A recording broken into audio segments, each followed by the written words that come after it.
네, 마태복음 4장 1절부터 11절 같이 읽겠습니다. 그때에 예수께서 성령에게 이끌리어 마귀에게 시험을 받으러 광야로 가사 40일을 밤낮으로 금식하신 후에 줄이신지라. 시험하는 자가 예수께 나와서 이르되 내가 만일 하나님의 아들이거든 명하여 이 돌들로 떡덩이가 되게 하라.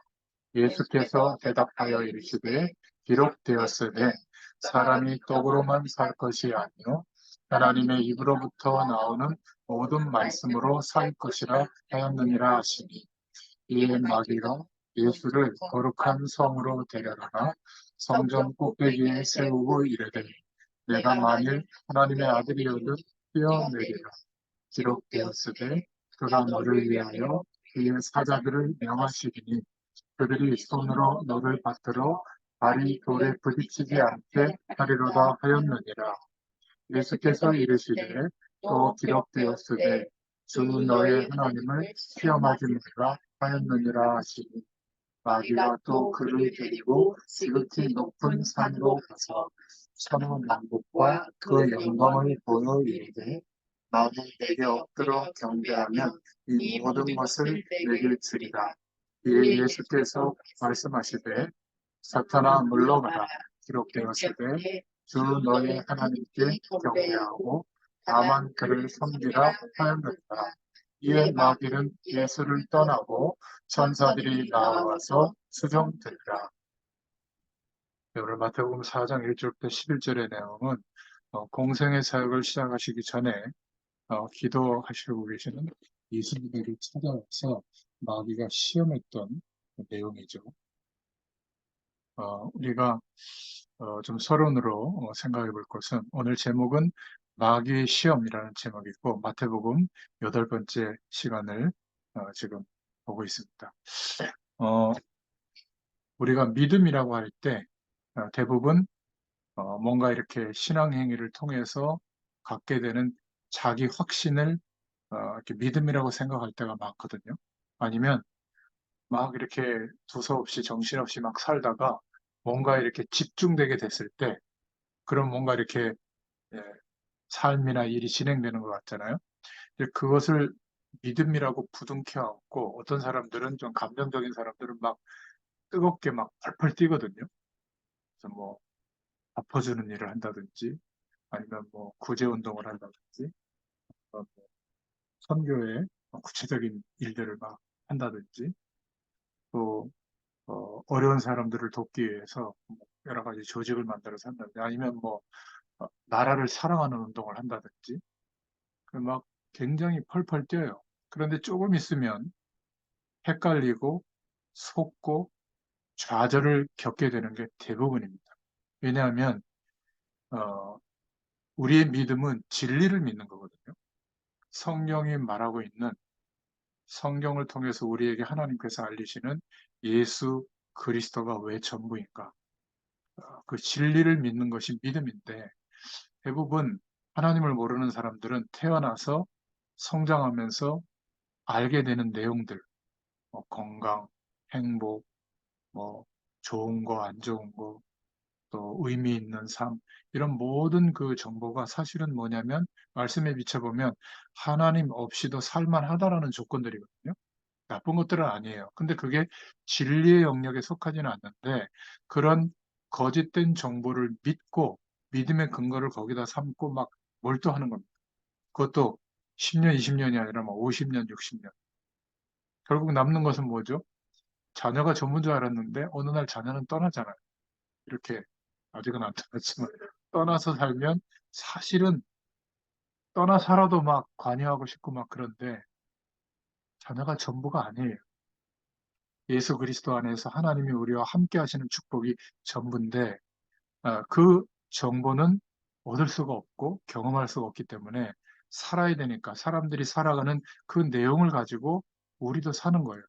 신앙생활 한다는 그 내용들, 기도의 내용들을 보면 살아야 되는 그런 조건들이 더 좀 빠르게, 쉽게, 안전하게, 풍성해지기를 기대하는 그 결과를 막 가지고, 뭐 하나님이 응답하셨다, 또 안 하셨다, 이러는데, 그러면 자꾸 헷갈립니다.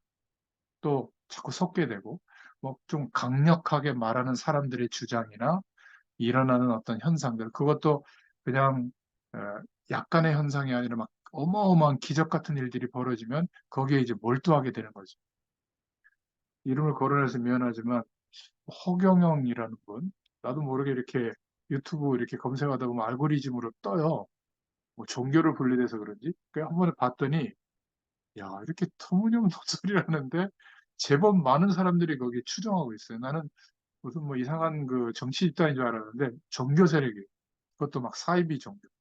이게 녹음이 돼서 날 걸면 어떻게 하지 모르겠는데 정말 이상해요. 말도 안 되는 소리인데 거기에서 막 이렇게 추종하고 있는 거예요. 돈도 갖다 내면서. 그러니까 직원들도 꽤 많더라고. 뭐 이렇게 이상한 꼭 벌어지는 일들 있잖아요. 그 뭐 성적으로 안 좋은 일, 뭐 그런 일도 벌어지고 뭐 돈에 대한 착복도 있고 여전히 벌어지는 문제들인데 사람들이 어떻게 저런 데 가서 머리를 디밀고 있을까? 왜냐하면 뭔가 나름대로 영적 현장을 체험시킬 수 있는 방법을 가지고 있더라고요. 거의 다 그래요. 그러니까 한마디로 요약하자면 자기 확신과 정신 통일이 믿음이라고 착각하면 어느 날 헷갈리게 돼요. 속게 되고. 그래서 진리를 실제로 여기는 인식의 전환이 있어야 돼요. 그러려면 고민해보고 말씀을 생각해보고 우리의 현실에 비춰보기도 하고 정말 하나님이 살아계시는가? 나와 함께 하시는 축복이 정말 어떤 것인가? 이런 것들을 확인해 봐야 되거든요. 저는 목회자지만 한 17년 이상 질문하며 기도했던 내용이 있어요. 지금은 응답이 됐지만. 많은 목회자들이 목회자로서 살아가는데 하나님 저는 어떤 목회자의 삶을 원하시고 하나님의 부르심이 뭡니까? 물론 뭐 목회 시작해서 잘하면 된다. 이렇게 간단하게 생각할 수 있지만 뭔가 이렇게 분명한 확신이 올 때까지 계속 질문해보고 삶을 살아보고 또 훌륭한 목사님들이나 또 동료, 선후배들을 보면서도 생각해보고 이런 시간이 한 17년 가까이 걸렸거든요. 근데 그 모든 삶과 내용이 합쳐져서 제게 깨닫게 해주신 것은 예수님이 하신 그리스도의 일을 믿는 믿음을 선택하게 됐고 또 그 속에서 하나님께서 계속 생각이 없어지고 다른 것이 더 커보면 그쪽으로 갈 텐데 제가 현장에 가서 사람들을 만나보니까 거의 복음 잘 몰라요. 거의 좀 과격하게 얘기하면 샤머니즘 같은 신앙생활을 하고 있어요. 그냥 눈에 보이는 삶이 좀 편안해지고 행복해지고 문제 해결받고 오히려 무속인 일이 더 확실하게 아주 영향을 주고 있는 거예요. 너무 힘이 없고 말이에요. 그러니까 가족에게조차 영향을 끼치지 못하는 이런 부분들을 보면서 하나님께서 너만이라도 현장에 가서 이 복음을 끝까지 좀 전달해주고 그들이 스스로 이제는 하나님의 축복을 누리면서 또 다른 사람에게 전달하고 싶은 인생으로 살게 되기까지 누군가 도와줘야 되지 않겠냐 이런 부르심을 가지고 인도받고 있는데요.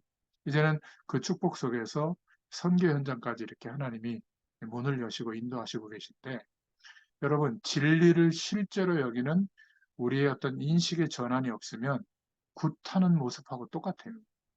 좀 과격하게 얘기하면 뭔가 이렇게 신앙 행위를 하면 거기에서 오는 뭔가 결과들이 있거든요.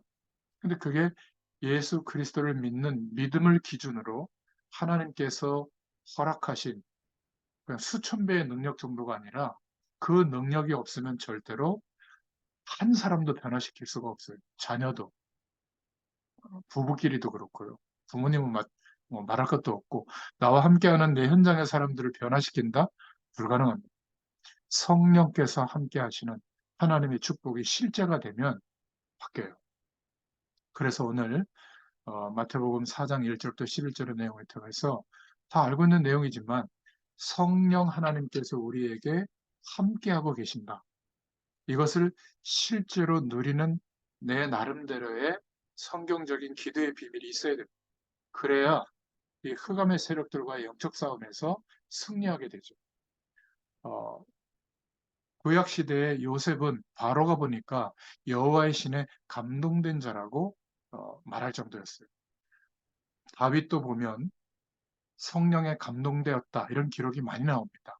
바울은 늘 성령 안에서 무시로 기도했죠. 이 정도로 복음의 가치를 깨달은 바울도 왜 나는 이렇게 말씀대로 인도받지 못할까? 하나님의 축복은 이렇게 놀라운데 왜 육신에 사로잡힐까? 그래서 늘 성령 안에서 무시로 기도했습니다. 예수님께서도 제자들을 세우실 때 밤에 금식하면서 어, 밤이 맞도록 기도하시는 장면도 나오고요. 사도행전 1장 8절에 보면 말씀하셨죠. 오직 성령이 너에게 임하시면 권능을 받게 되는데 땅 끝까지 증인이 될 수밖에 없도록 하나님께서 역사하실 것이다. 결국 여호와의 말씀을 예수께서 성취하시고 지금 우리에게는 함께 하시는 영, 거룩한 성령으로 역사하고 계시죠. 그래서 성령께서 실제로 역사하시는 일에 감동받은 것, 그것을 깨닫는 게 기도예요. 그래서 말씀을 두고 묵상하는 시간. 그러면 성령께서 내게 허락하시는 음성이 붙잡아집니다. 그것을 가지고 우리의 현실도 생각해보고 중요한 일도 판단해보고 또 어떤 것들은 해석이 필요하잖아요. 내게 주시는 그 말씀의 기준으로 해석을 해보고 그리고 하루를 이렇게 보내보면 잠자리에 들기 전에 오늘 이런 일은 내가 실수했는데 이 속에서도 하나님께서 이렇게 깨닫게 하시는 게 있구나.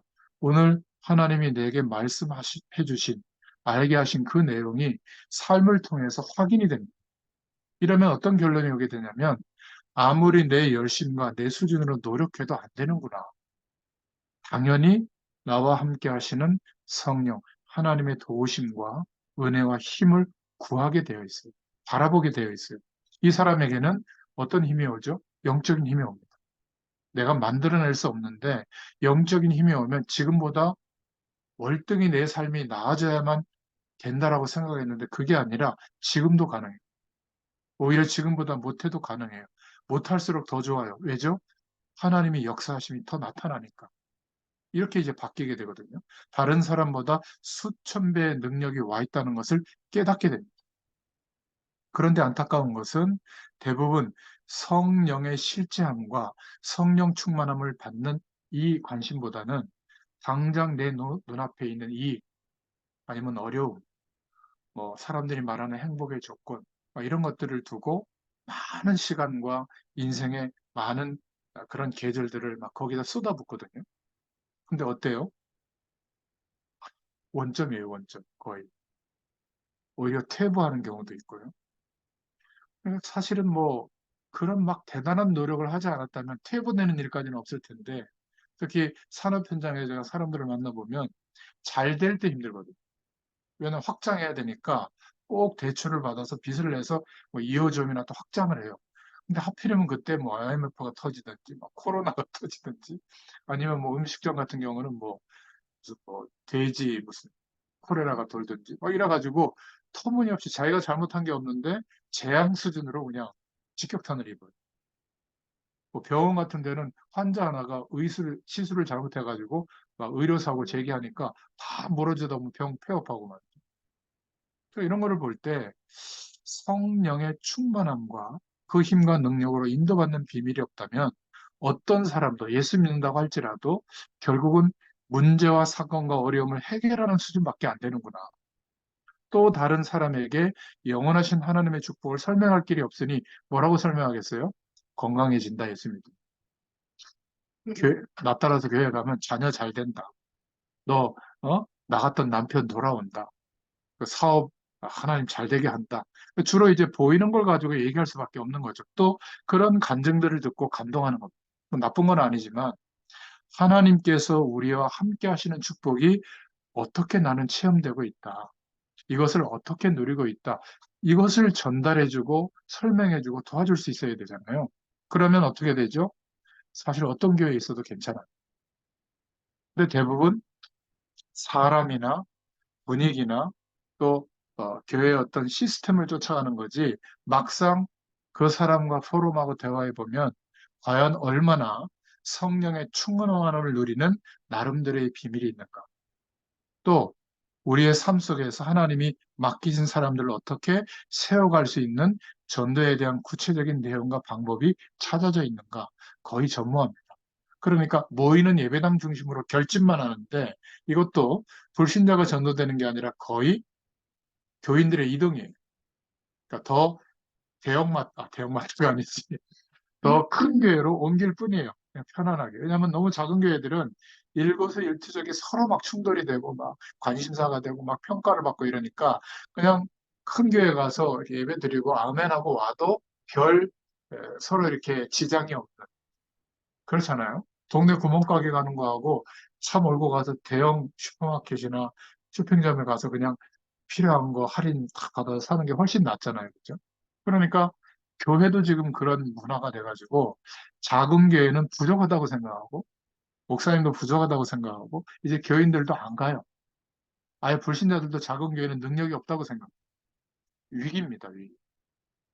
물론 큰 교회가 큰 역할을 하지만 작은 교회들이 살아나야 되거든요. 특색 있게. 복음을 증거하는 교회들로 살아나야 되는데 이거는 제가 해외는 모르겠지만 한국 교회는 위기입니다. 그러니까 계속 지금 한국에 몇백 개 신학교에서 신학생들을 배출하죠. 또 어, 목사 한 수는 계속 받죠. 이러니까 어떤 면에서는 치이는 게 목회자예요.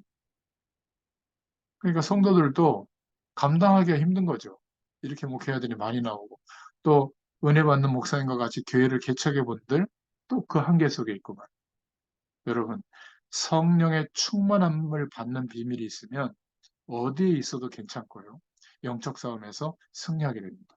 자, 그러면 두 번째 영적 사실을 보게 되는데 사단의 존재를 알게 되고 이 사단의 세력을 꺾을 수 있는 권세가 있다는 것을 정말 확신하게 되고 이 기도를 하게 됩니다. 오늘 마태복음 4장 1절에 보면 그때 예수께서 성령에게 이끌리어 마귀에게 시험을 받으러 광야로 가사 이렇게 돼 있잖아요. 성령께서 우리를 마귀에게 시험 받도록 인도한다. 그런 뜻이 아니라 예수님도 그렇고요. 굉장히 중요한 사단과의 싸움에 성령의 인도함을 받도록 하셨다는 뜻이에요.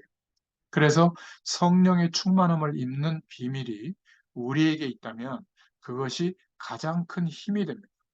성경은 이 부분을 제일 많이 강조하고 있거든요. 믿는 자에게 실제로 역사하시는 성령의 역사를 성경은 많이 강조하고 있는 겁니다.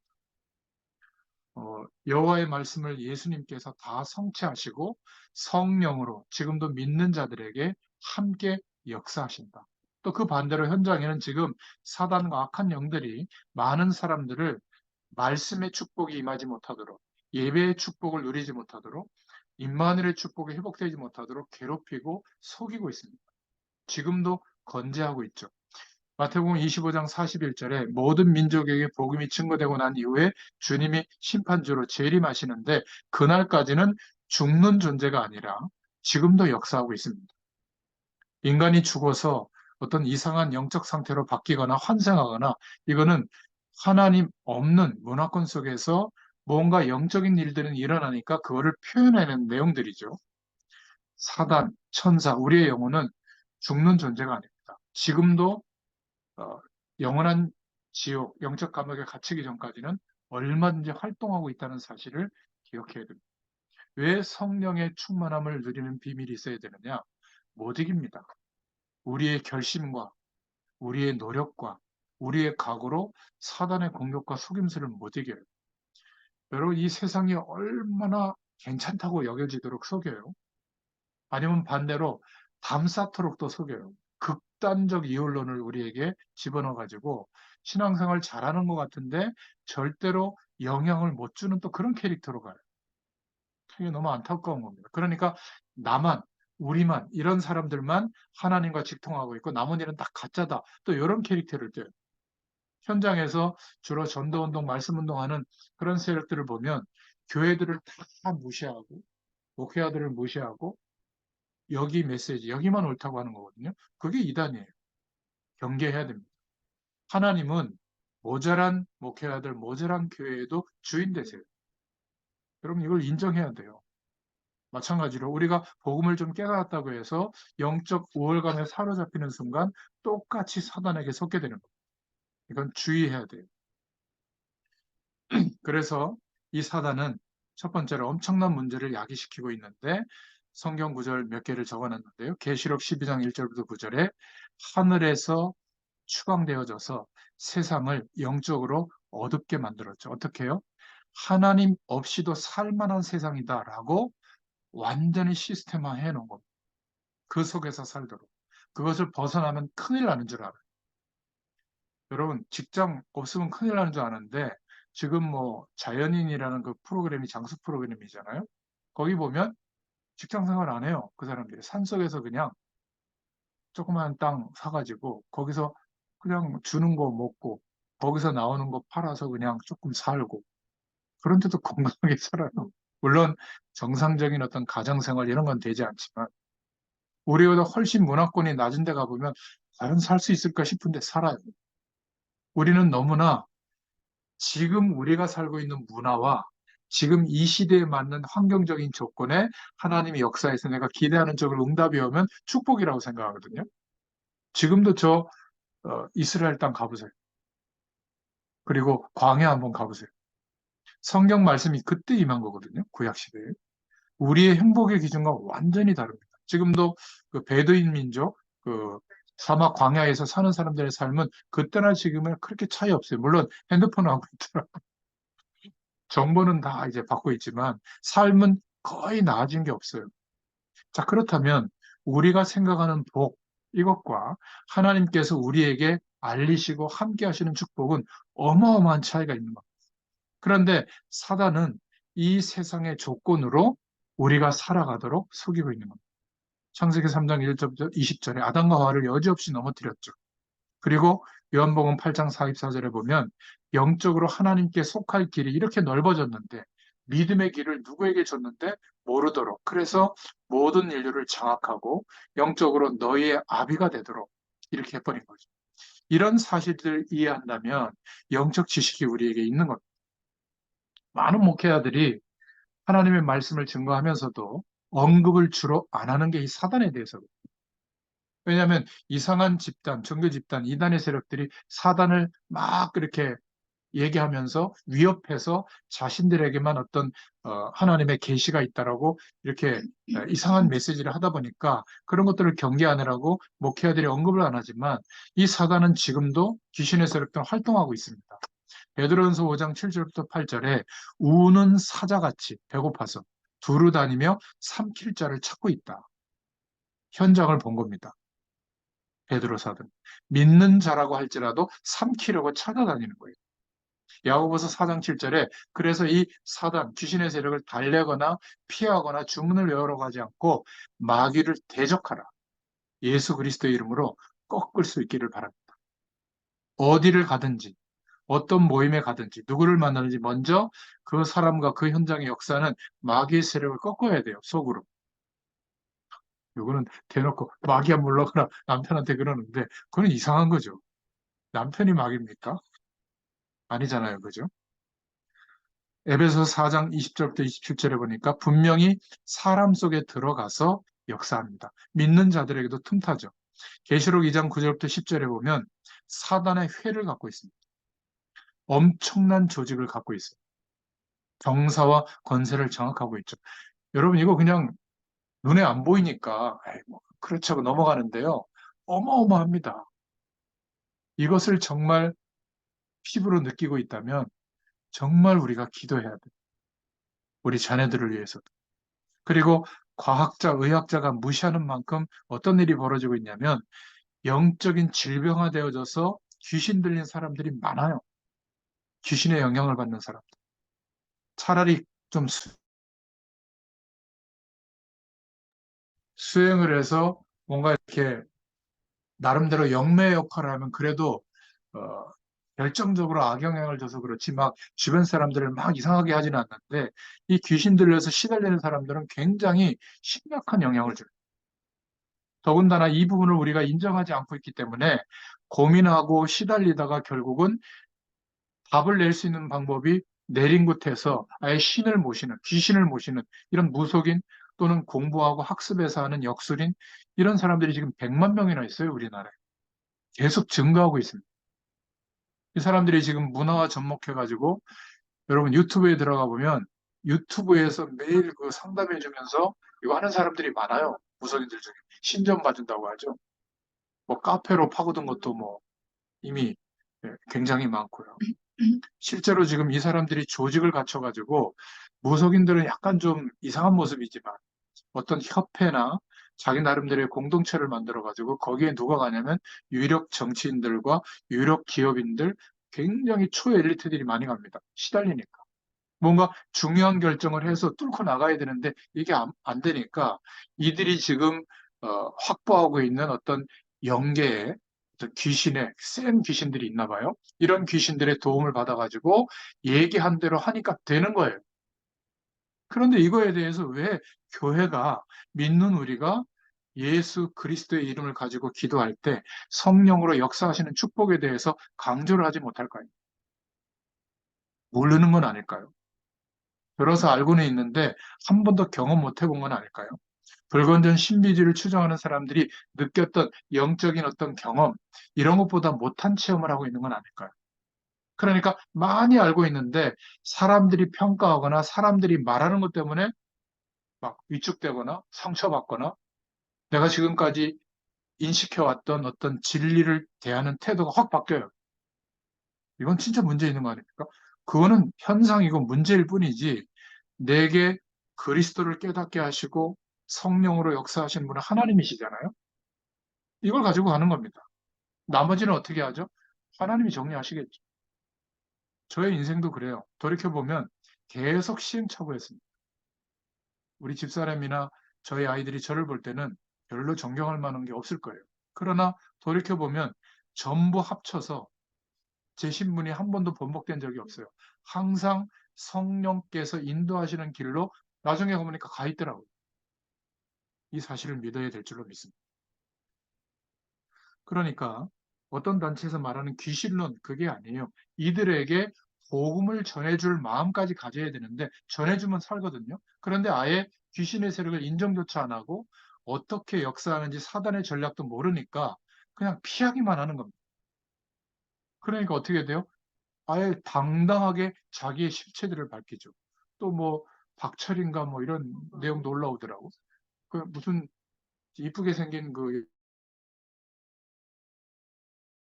조상 조상들이 뭐 조상신이 뭐 열 몇 명이 왔다 뭐 이러면서 어떻게 해라 결국 내린 곳 하더만 교회는 안 가봤겠어요 이 사람이 정확하게 제시를 못 해주는 겁니다. 이 사람들이 말을 하지 않지만 지금 어떤 계층이든지 다 있어요. 시달리고 있습니다. 저는 현장에서 이렇게 말씀 심부름하다 보니까 언제 그런 가족 구성원 중에 이런 사람이 있다고 얘기를 하는 줄 아세요?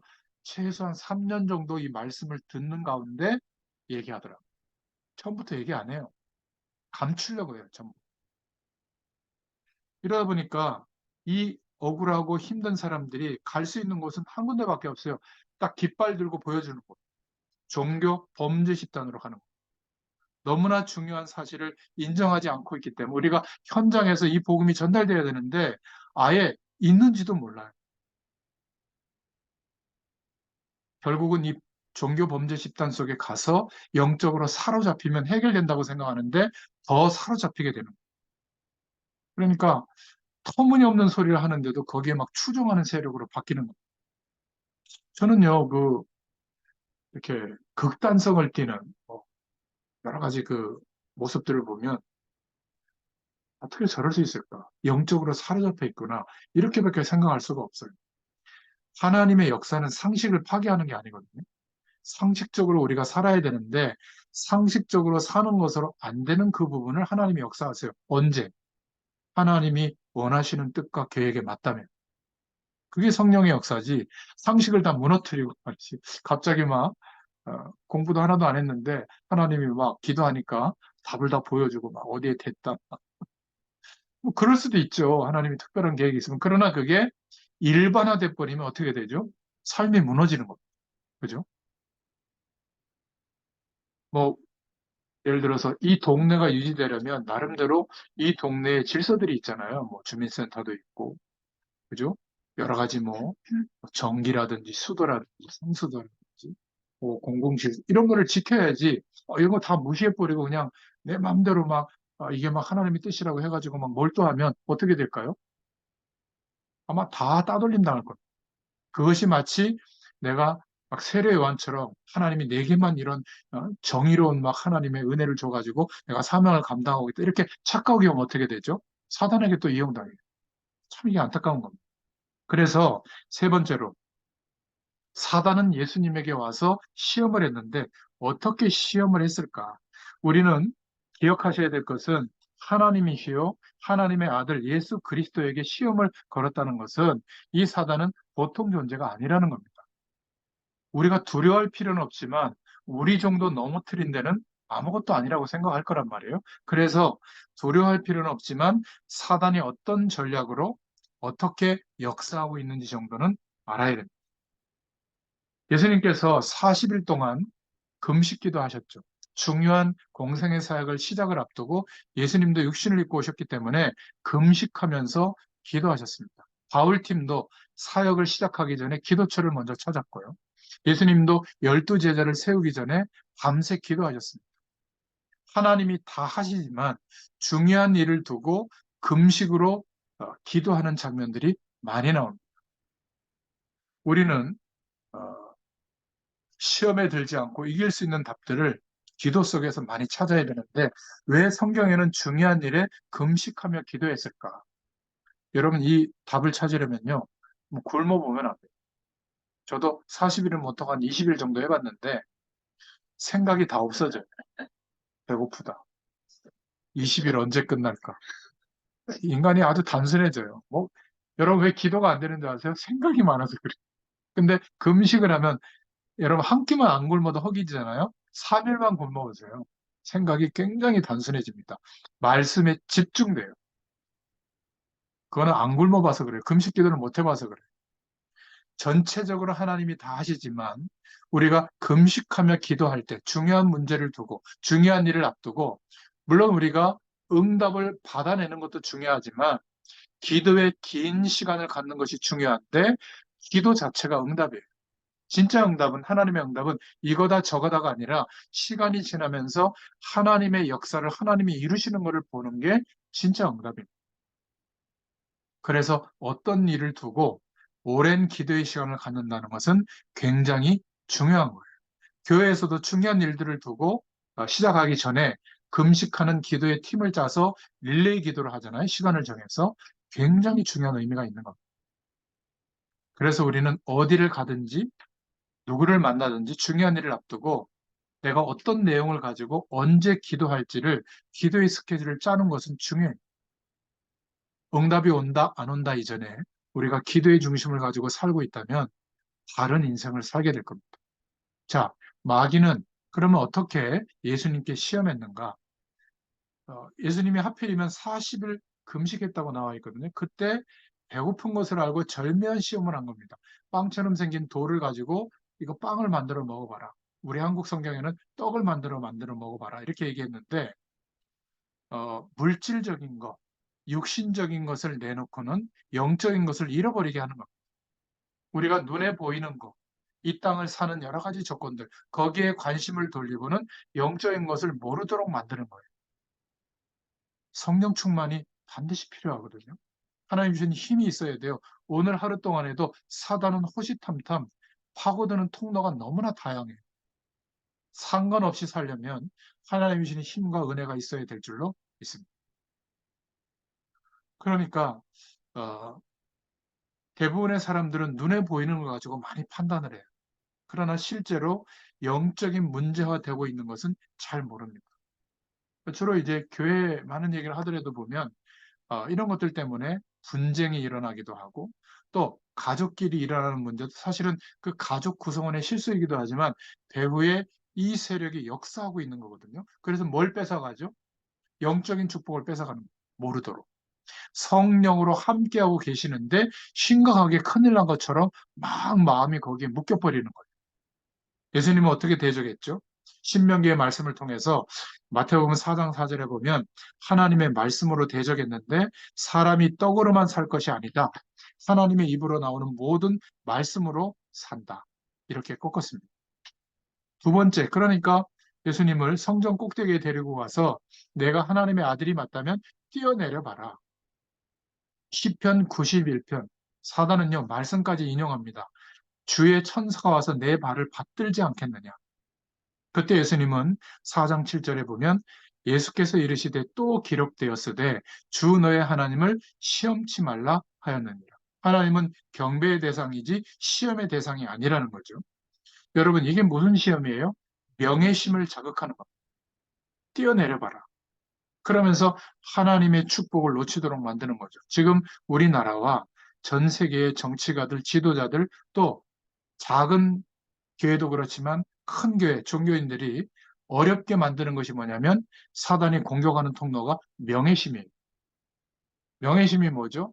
사람들보다 주목받고 주목받은 그것 때문에 권한과 어떤 힘을 위임받아서 많은 사람들을 내 발밑에 두고 주무르는 거거든요. 그게 명예예요. 권력력이죠. 쉽게 말하면. 이것을 자극하니까 다 넘어지는 겁니다. 참 너무 안타까워요. 요즘 뭐 정치에 관심을 또 다른 데로 돌리려고 하는지 또 연예인 한 사람이 또 고생하고 있더라고요. 김호중이라고. 뭐 무명의 시절을 보내고 뭐 건달 세계도 있다가 뭐 성악도 하고 이래가지고 트로트에서 떴단 말이에요. 한번 세 곡 정도 부르면 2,500만 원인가? 아니 4천만 원인가? 이렇게 받더라고요. 그 영웅인가 그 친구는 1억 받고. 얼마나 뜬 거예요. 그 전국에 축제들이 얼마나 많습니까? 근데 술을 먹을 수 있죠. 그렇게 안 떴으면 아마 술 먹어도 기사가 안 됐을 거야. 술 먹고 전에. 근데 그게 기사가 됐는데 공연을 앞두고 이제 이게 실토하면 그 막 계약 해지되고 이러니까 40억 그거를 만회하려고 바꿔치기 하고 막 이러다가 또 가만히 둡니까? 기자들이 이제 먹잇감 마련했으니까. 결국에는 실토했단 말이죠. 뭐, 한 10잔 정도밖에 안 먹었죠. 그러니까 이제 활동 중단. 별거 아닌데 그 명예심 하나 때문에. 그죠? 그냥 술 먹었으면 대리 부르면 될 텐데, 막 과시했을까, 까짓거 뭐 이러고 말이죠. 뭐, 하여튼 나빠, 기자들 보면. 그 뭐, 모자부터 뭐 발끝까지 명품으로 도배했다. 그것도 제품 하나하나 막 이렇게 보니까 나오더라고. 그럼 이제 사람들이 그 뉴스를 보면서 이놈 이러고 또 이제 막 가겠죠.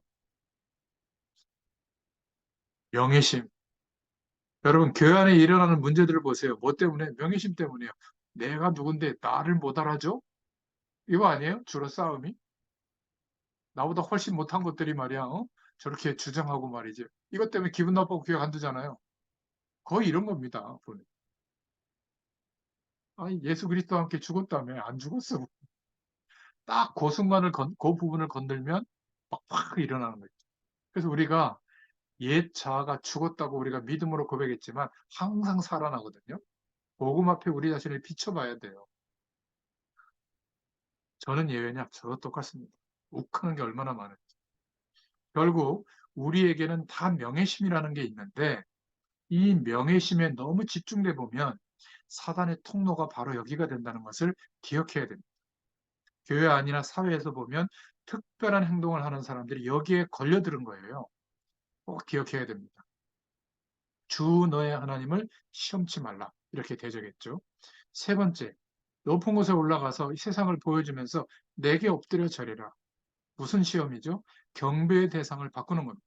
출세할 수 있도록, 큰 응답을 받을 수 있도록 자극하면서 내게 엎드려 경배하면 보이는 것을 다 내게 줄 것이다. 이게 종교에서 강조하고 있는 내용이에요. 이런 절차와 시스템과 규율을 잘 따르면 이런 복이 온다. 그래서 많은 사람들이 하나님을 나타내고 그리스도를 나타내는 게 아니라 저 목사님 그렇지 않아요? 우리 교회 이런 일을 하고 이런 업적을 이루고 말이죠. 제가 예전에 늘 예를 들지만 그 조엘 오스틴 목사님 그책 보고 은혜 많이 받았거든요.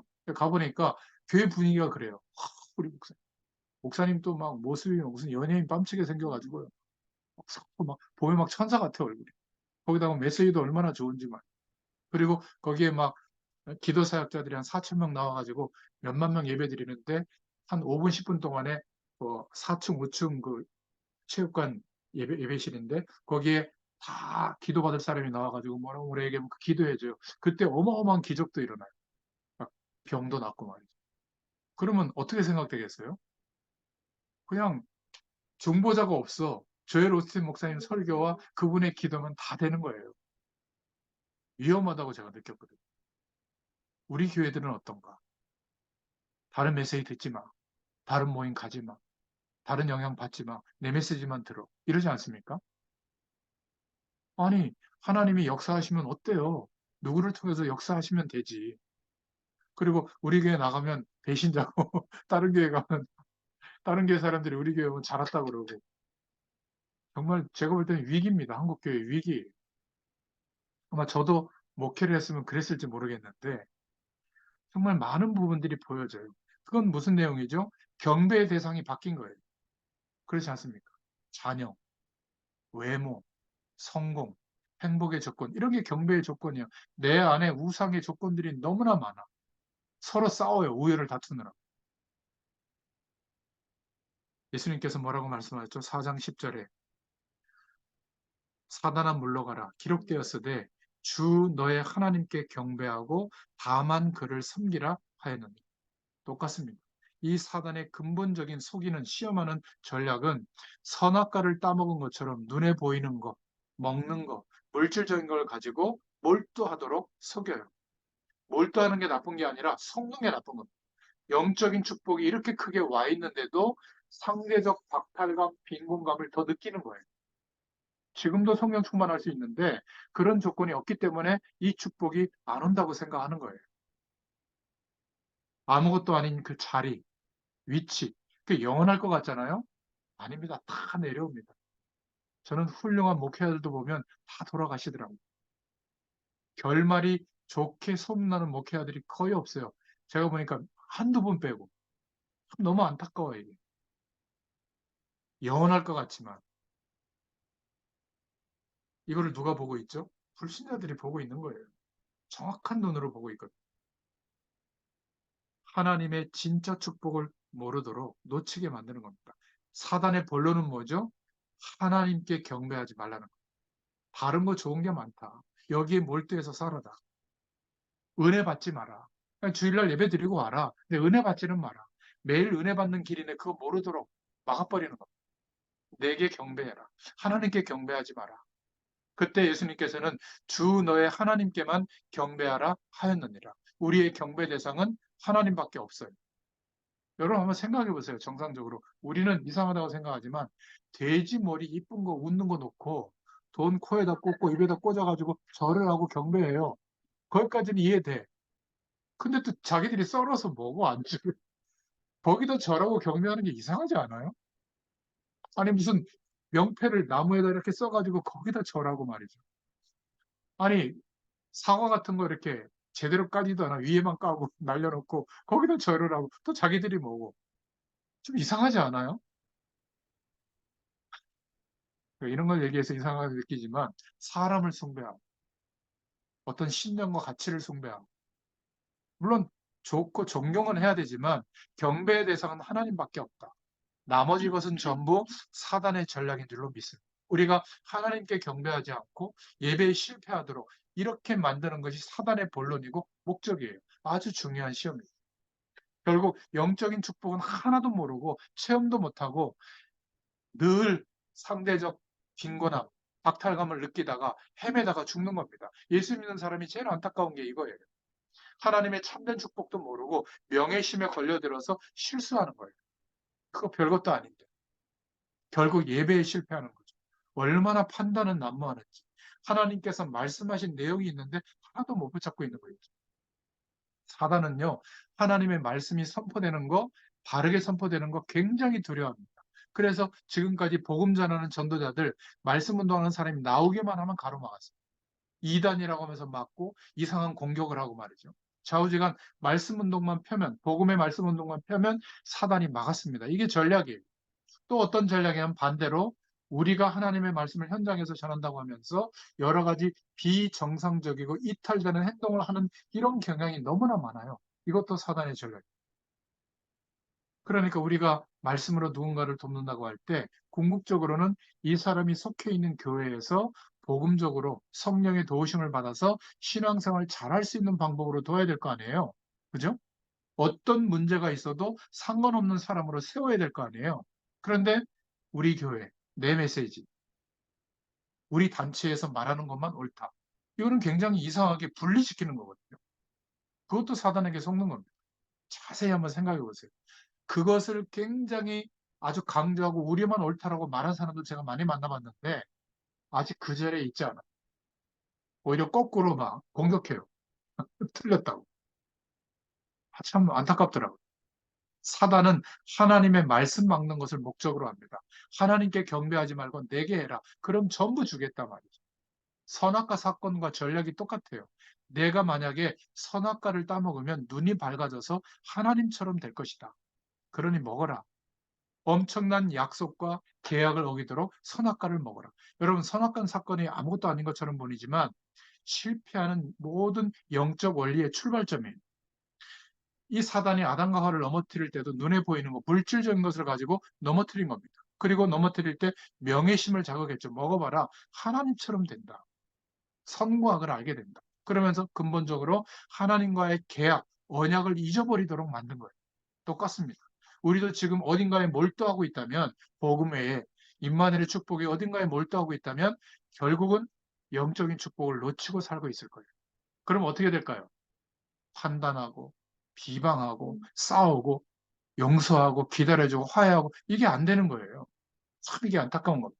근본적으로 하나님과의 언약적 축복을 잊어버리도록 만드는 거죠. 우리는 본격적으로 말씀 운동을 해야 됩니다. 그러나 말씀 운동을 할 때 교회를 세우는 쪽으로 이렇게 말씀 운동을 해야지, 그렇지 않고 교회를 무너뜨리는 쪽으로 한다면 그거는 사단의 전략에게 속는 겁니다. 왜 그렇게 하죠? 내가 너희들보다 잘났다는 명예심이 들어있어서 그래. 더 많이 알고 있다. 하나님에 대해서.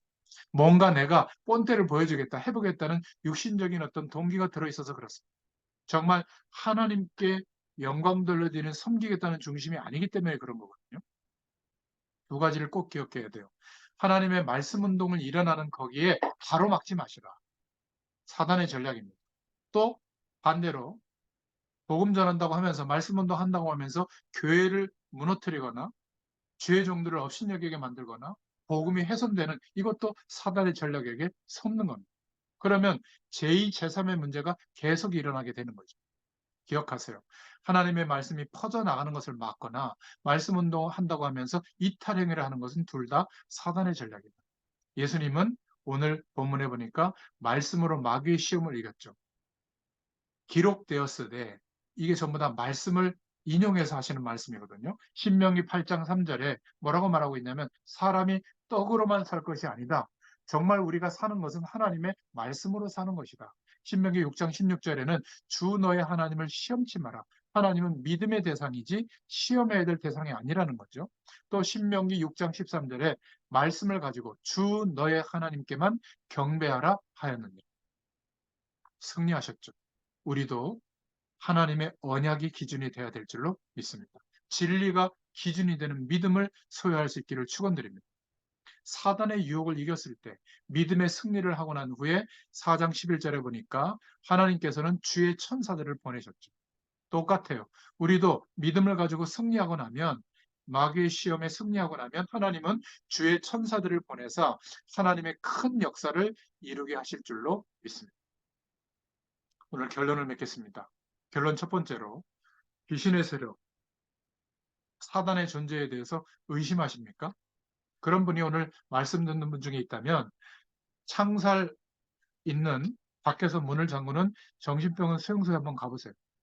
정신병을 앓고 있는 환자들이 다 영적 질병 속에 있는 건 아니지만 그 중에 대다수의 사람들이 귀신의 세력에 사로잡혀 있는 영적 질병화되어 있거든요. 인정할 수밖에 없습니다. 여러분, 무속인들이 많은 무속촌들이 있거든요. 꼭 보면 낙후되어져 있는 동네에 가보면 있고요. 또 아주 그 재래시장 그 근처에 있어요.